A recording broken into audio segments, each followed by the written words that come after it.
The reason I feel parents should take their children to see a social worker when they have concerns about their behavioral health is because they may be acting out at school, they may be acting out at home, and one of the first things I like to do is have them go in for a complete physical, and then when there is nothing physical going on, sometimes I will refer to a psychiatrist or to a certified play therapist.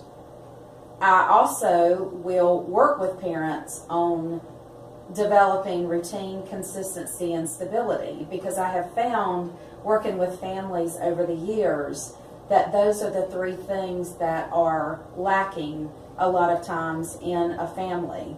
All of this can reveal what is really going on to also address any emotional, physical, or any sexual abuse, even if it's not in the family unit.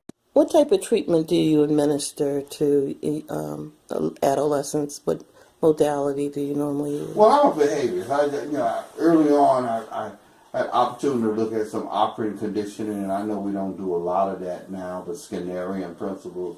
And I just kind of believe that, still they kind of teach it differently, but the way I was taught, it was situation, act, consequences. And I'm still looking at a lot of these kids are situational in terms of they behave based on the setting that they're in, and there must be some consequences that will either decrease or increase the probability of they're repeating those. So I give everybody that comes here, adults, children, homework. I know that the theories are merging together. We're doing therapeutic integration now, and I realize that we're merging, and some theories we're giving homework. But even when I do marriage counseling, I start out with communication skills. That's a handout. I give them an assignment to go home, and they need to watch that for a week. Office, I use cognitive behavioral therapy, focusing on the thought model, asking the client to identify their thoughts, their moods, their behaviors, and how they physically feel. What's worked, what's not worked. When utilizing experiential therapy is out of the office, and as a therapist, I became certified in the Equine Assisted Growth and Learning Association, which is working with horses.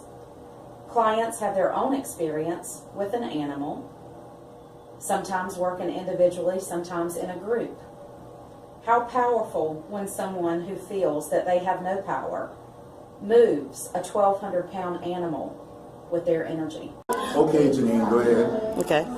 So, Dr. Williams, why should parents bring their children to see social workers for behavioral or family issues? I think social workers are uniquely qualified to be. When we look at the history of mental health, the model is usually a medical model, but social workers are uniquely qualified to not only look at the individual from a holistic perspective, but we also look at aspects of culture and their interaction with their social and cultural environment. That, in contrast to the medical model, is more accurate in terms in determining factors that influence behavior. And of course, social workers do a thorough assessment and basically not only look at one aspect of the individual, they look at multiple factors, a client-centered, client-focused perspective. And social workers are uniquely qualified. That's what we do, and I think that's what is very effective in terms of mediating behaviors, problem behaviors, and children. Thank you, Dr. Williams. I appreciate your input.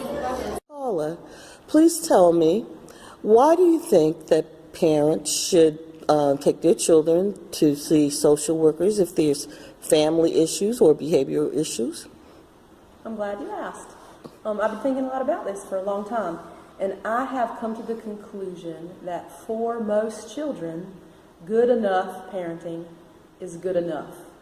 But sometimes, for various reasons, sometimes, something traumatic has happened, or sometimes it's biochemical, sometimes, it's an adjustment kind of issue. We don't really always know, right? Certainly parents don't always know. And good enough parenting is good enough for most kids. For some kids, it's not. Some parents are good at figuring out extra things that their kids need. I call it becoming a super parent. Some parents are good at figuring out how to be super parents themselves. Sometimes, through no fault of their own, some parents need help to become super parents. And that's what I think of mental health professionals being there to help with. To help those parents whose kids need better than good enough parenting to become super parents, so they can meet that kid's need where they are. Well, thank you, Ms. Paul. I really appreciate this. My pleasure. Everyone needs help now and then. Trust social workers for your family.